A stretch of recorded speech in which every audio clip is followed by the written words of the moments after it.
Hello mga kapips, people of the Philippines! Dumating nga pala tayo dito sa bukid mga bandang 3 PM at ngayong hapon nga ay naisip ko, sayang naman kung hindi ko itanim tong natitirang pula ng papaya. Ang kaso, yung natitirang lugar na pwedeng pagtaniman ito na lang, masukal, magubat at puro damo. Sinimulan kong linisin gamit ang pala at itak kasi minsan sarili lang talaga natin ang ating maaasahan. Kung hahayaan natin tong espasyo na ganito, magiging walang silbi lang talaga siya. Pero kapag ginawa mo ng paraan, magiging kapaki-pakinabang pa pala. After few minutes, dumating si Kuya Taba para magpatuka ng mga manok pero nagawa na natin kaya tinulungan na lang tayo sa paglilinis. Ganito lang kasimple ang pagtatanim ng papaya. Linisin muna ang paligid, alisin ang mga damo at bato. Hukayin ng lupa, mga 1 foot lang yung lalim. Tapos, lagyan ng konting compost or organikong pataba.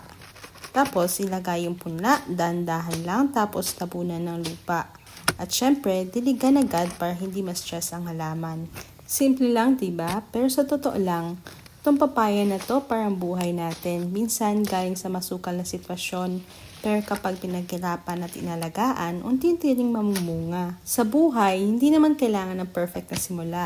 Ang importante, marunong kang maglinis ng landas, magtanim ng pag-asa at magtiwala sa proseso.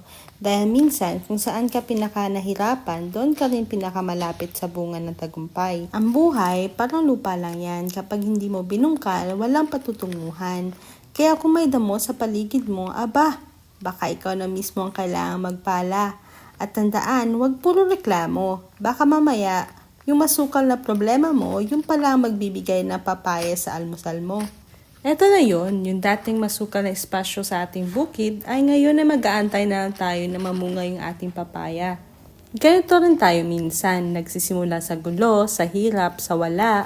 Pero kapag pinili mong magtanim ng pag-asa, balang araw, ikaw din ang aanin ng bunga ng tiyaga mo.